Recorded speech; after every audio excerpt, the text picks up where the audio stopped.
वनस्पतियों के समन्वय में पढ़ना है। तो चलिए देखते हैं कि वनस्पतियों के समन्वय में क्या क्या दिया हुआ है। तो यहाँ दिया है कि प्राणियों में पाए जाने वाले तंत्रिका तंत्र या पेशी तंत्र जैसे तंत्र वनस्पतियों में नहीं होते, यानी कि वनस्पतियों में क्या होता है, नर्वस सिस्टम और मसल सिस्टम, ये सारी चीज़ें नहीं पाई जाती। वो एक क्या होते हैं, सिंपल, एक सरल उनमें जो है समन्वय होता है। ऐसे में वनस्पतियाँ किस प्रकार से गतिविधि दर्शाती हैं, जैसे कि हमारे अंदर क्या होता है, हमारी बॉडी के अंदर, मनुष्य की बॉडी में या जीव जंतु में क्या होता है, एक तंत्रिका तंत्र कार्य करता है। जैसे कि अगर अचानक हम जल जाए तो अपने हाथ को क्या करते हैं, फटाक से पीछे खींच लेते हैं, लेकिन ऐसा वनस्पतियों में नहीं होता है। लेकिन ऐसा कोई सिस्टम नहीं होता है, लेकिन वो किस तरीके से फिर भी अपनी ग्रोथ यानी गतिविधि को दर्शाती हैं, वो हमें देखना है इस लेक्चर में। तो देखिए कैसे करती हैं। उसमें क्या होता है, वनस्पतियों में गतिविधि मुख्य रूप से उद्दीपनों को दिए जाने वाले प्रतिसाद के फलस्वरूप होता है। मतलब कि उनकी बॉडी में जो उद्दीपन होते हैं ये उद्दीपन होते हैं, जैसे अनुवर्तन होते हैं या फिर प्रकाश अनुवर्तन होते हैं। तो ये जो उद्दीपन होते हैं इसके परिणाम स्वरूप जो होता है वो अपने एक्शन और रिएक्शन को प्रदर्शित करते हैं। तो आइए देखिए कि इसमें क्या क्या है। पहला दिया हुआ है कि क्या है, पराग नली का बीजांड की ओर बढ़ना। यहाँ पर देखिए क्या दिया है, ये रेड कलर का जो डायग्राम में दिया हुआ है, ऑरेंज कलर का, ये किस ओर बढ़ रही है, ये जाकर किस में मिल जा रहा है, बीजांड में मिल जा रहा है। तो ये किस तरीके से ये कार्य संपादित होता है। या फिर अगर हम कहीं पर भी गमले में पौधा लगा कर रख देते हैं तो हम देखते हैं कि पौधे का जो वृद्धि होती है, पौधे की वृद्धि उसी दिशा में होती है जिस दिशा में सूर्य का प्रकाश जिस दिशा से आता रहता है। तो ऐसा क्यों होता है। या आधार अनुवर्ती जो वृद्धि होती है, मतलब कि वो ज़मीन को पकड़कर किस तरीके से वृद्धि करते हैं, जैसे मटर वगैरह के पौधों को हम देखेंगे। या फिर गुरुत्वानुवर्ती गतिविधि होती है, या जलानुवर्ती गतिविधि होती है, या रसायन अनुवर्ती होती है। तो ये सारे प्रकार की गतिविधि पौधों में कैसे होती है। तो उसमें क्या होता है कि बाह्य उत्तेजना से प्रेरित होकर पौधे किसी हिस्से की गतिविधि अथवा वृद्धि को अनुवर्तन या अनुवर्ती गतिविधि कहते हैं। बाह्य उत्तेजना से, जैसे कि बाहर की उत्तेजना क्या क्या होती है, प्रकाश का पड़ना, या फिर जल का प्रभाव, या फिर गुरुत्वाकर्षण का प्रभाव, या रसायन का प्रभाव। ये सारी चीज़ें क्या है, बाहरी चीज़ें हैं जो क्या करती हैं, पौधों को उत्तेजित करती हैं, जिसके कारण पौधों में क्या होती है, वृद्धि होती है या उनमें गतिविधि होती है। तो इसे ही क्या करते हैं, वृद्धि को इस तरह के अनुवर्तन कहते हैं, या ट्रोपिज्म बोलते हैं। क्या बोलते हैं, अनुवर्तन या ट्रोपिज्म, या अनुवर्ती गतिविधि बोलते हैं, यानी कि ट्रॉपिक मूवमेंट बोलते हैं। तो इस तरीके से बाह्य उत्तेजना से क्या होते हैं, पौधों के हिस्सों में गतिविधि होती है, जिसे क्या बोलते हैं, अनुवर्तन या अनुवर्ती गतिविधि बोलते हैं। किसी भी वनस्पति का प्ररोह तंत्र यानी कि शूट सिस्टम प्रकाश उद्दीपन को प्रतिसाद देता है अथवा वृद्धि सूर्य प्रकाश की दिशा में होती है। पौधे द्वारा प्रदर्शित इस गति को प्रकाश अनुवर्तन यानी कि फोटोट्रॉपिक मूवमेंट बोलते हैं। जैसा कि मैंने आपको बताया कि क्या करते हैं, प्लांट्स जो है उनका ग्रोथ या गतिविधि किस ओर होता है, जिस ओर प्रकाश उन्हें जिस दिशा से आता रहे उसी दिशा में वो क्या करते हैं, वृद्धि करते हैं। इसलिए उसे बोलते हैं कि प्रकाशानुवर्ती गतिविधि यानी कि फोटोट्रॉपिक मूवमेंट।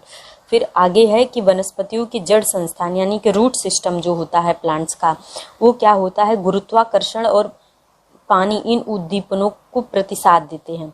अब ये उद्दीपन कौन कौन से हैं, ग्रेविटी और वाटर, ये जो दो उद्दीपन होते हैं इनको भी, ये दोनों भी क्या करते हैं, पौधों को प्रभावित करते हैं। और इनको गुरुत्वाकर्षण के कारण और जल के कारण इनमें जो मूवमेंट होता है उसे ग्रेविट्रॉपिक मूवमेंट एंड हाइड्रोट्रॉपिक मूवमेंट बोलते हैं। जैसे कि पानी की दिशा में जब गति होती है तो जलानुवर्ती गतिविधि बोलते हैं। गुरुत्वाकर्षण के कारण जो होने वाली गतिविधि होती है उसे क्या बोलते हैं, गुरुत्वानुवर्ती गतिविधि बोलते हैं। उसके बाद आगे दिया हुआ है कि विशिष्ट रसायनों द्वारा पौधों के किसी भाग में होने वाले प्रतिसाद को रसायन अनुवर्तन बोलते हैं। अब विशिष्ट रसायन क्या होते हैं, बहुत तरह के हार्मोन्स होते हैं, जिसे यहाँ पे रसायन बोला गया, वो हार्मोन्स होते हैं जिसे केमोट्रोपिज्म बोलते हैं। यहाँ पे आपके बुक में दिया हुआ है केमोट्रोपिज्म भी बोलते हैं, यानी कि रसायन अनुवर्तन। वो हार्मोन्स के द्वारा जब इनके अंदर कुछ बदलाव आता है, इनमें वृद्धि होती है, गतिविधि होती है, तो उसी कहते हैं कीमोट्रोपिज्म। तो जैसे पराग नली का बीजांड की ओर बढ़ना, जो कि पहला डायग्राम में ऊपर दिया हुआ है, उसी तरह वनस्पतियों की वृद्धि से ये भी संबंधित है। और इस तरह से इस गतिविधि को वाली वृद्धि संलग्न गति कहते हैं। इस गति को वनस्पतियों में होने वाली गति संलग्न गतिविधि कहती हैं। तो ये सारी जो गतिविधियां थी ये संलग्न। अब असंलग्न गतिविधियां क्या होती हैं? असंलग्न जिन गतिविधियों द्वारा वनस्पति की वृद्धि नहीं होती है, ऐसी गतिविधि को असंलग्न वृद्धि कहते हैं। और जिन क्या होता है, जिन प्रकार की गतिविधियों से वनस्पतियों में वृद्धि होती है उसे संलग्न गतिविधि कहते हैं। तो आपको ये समझना है कि वनस्पतियों में भी गति होती है। अब आप सोचेंगे कि वनस्पतियों में गति होती है तो वो चल के दौड़ के दूसरे जगह पहुंच जाती हैं, ऐसा नहीं होता। गति होने का मतलब कि वो अपने ही जगह पर रहते हैं, लेकिन वो वृद्धि करते हैं, मतलब छोटा पौधा से बढ़ते बढ़ते गति करते करते एक बहुत बड़ा विशालकाय वृक्ष या पेड़ बन जाता है। तो वनस्पतियों की इसी प्रकार की वृद्धि को ही उनकी गतिविधि कहते हैं, उसमें इसी प्रकार का गति होता है। तो आपको ये समझ में आ गया होगा, जिसमें सारे पॉइंट्स मैंने आपको बता दिए कौन कौन से पॉइंट्स थे। अनुवर्तन, प्रकाश अनुवर्तन, गुरुत्वानुवर्ती गतिविधि, जलानुवर्ती गतिविधि, रसायन अनुवर्तन और वृद्धि संलग्न, यानी कि जिसके कारण वृद्धि होती है, गति होती है, और वृद्धि असंलग्न, जिसके द्वारा वनस्पति की वृद्धि नहीं होती है। इसमें देखिए कुछ डायग्राम्स दिए हुए हैं, जिसमें छुई मुई, जिसकी चर्चा मैंने कहा था, स्पर्श संवेदी, स्पर्श करेंगे तो वो कैसे संवेदनाओं के कारण क्या होती है, मुरझा जाती हैं। फिर वीनस फ्लैट्रप नाम का एक पौधा होता है, वो कैसे क्या करता है, छोटे छोटे कीटों का भक्षण करता है, यानी कि पौधा भी क्या करता है, छोटे छोटे जीव जंतुओं को खाता है। वो कैसे खाता है उसके बारे में बताएंगे।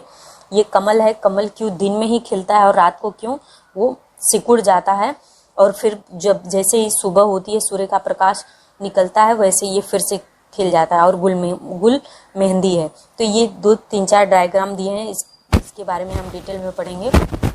कि आइए देखिए क्या दिया है कि छुई मुई जैसे वनस्पतियों को जिस जगह पर स्पर्श करते हैं वो क्या होती है, उसके अतिरिक्त दूसरी जगहों पर भी गति होती है, जिससे कि हमें अनुमान लगा सकते हैं कि वनस्पतियों में भी जानकारी एक स्थान से दूसरे स्थान तक क्या होती है, प्रसारित होती है। यानी कि जैसे हमें कोई कांटा चुभ जाता है या सुई चुभ जाती है तो हम क्या करते हैं, हमारे ब्रेन तक क्या होती है, संवेदनाओं के द्वारा सूचना तंत्रिका तंत्र के माध्यम से पहुंचती है, और हम क्या करते हैं, पलक झपकने से कम समय में अपने हाथ या पैर जहाँ भी चुभन हुआ रहता है उसको फटाक से पीछे खींच लेते हैं। वैसे ही छुई मुई को जैसे छूते हैं वो भी क्या होता है, मुरझा जाता है। यानी कि इनमें भी क्या होता है, संवेदनाएं ग्रहण करते हैं, और ये भी क्या करते हैं, चीजों का अनुभव कर सकते हैं। कौन? पौधे, वनस्पतियां। मतलब इनमें भी जानकारी एक स्थान से दूसरे स्थान तक पहुंचाई जाती है। लेकिन ये कैसे पहुंचाई जाती है, क्योंकि इनमें तो कोई तंत्रिका तंत्र या पेशी तंत्र तो होता नहीं है। तो ये जानकारी पौधों में रासायनिक आदेश के द्वारा, यानी केमिकल्स जो होते हैं, हार्मोन्स जो होते हैं, उसके द्वारा एक स्थान से दूसरे स्थान तक पहुंचाई जाती है। वनस्पति कोशिका गतिविधि के दौरान अपने आकार, पानी की मात्रा में परिवर्तन कर सकते हैं। जब ये वृद्धि करते हैं तो ये क्या करते हैं, अपने आकार को अपने जो है तत्वों के आधार पर क्या करते हैं कि पानी की मात्रा कम है या ज़्यादा है, और अपने उस हिसाब से अपने आकार को बढ़ा या घटा सकते हैं। तो आई होप आपको ये समझ में आ गया। ये भी कैसे करते हैं, ये भी केमिकल्स यानी कि हार्मोन्स के द्वारा ही संभव हो पाता है। फिर दिया है कि विशिष्ट गतिविधियों द्वारा वनस्पतियों की वृद्धि नहीं होती है। कुछ गतिविधियां ऐसी भी होती हैं जिसमें पौधों की वृद्धि नहीं होती, जिसे असंलग्न गति कहते हैं। मैंने आपको इसके बारे में भी बताया था। आसपास के परिसर के परिवर्तन स्वरूप वनस्पतियों के संप्रेषक वनस्पतियों में विविध प्रकार की गतिविधि का निर्माण करते हैं। और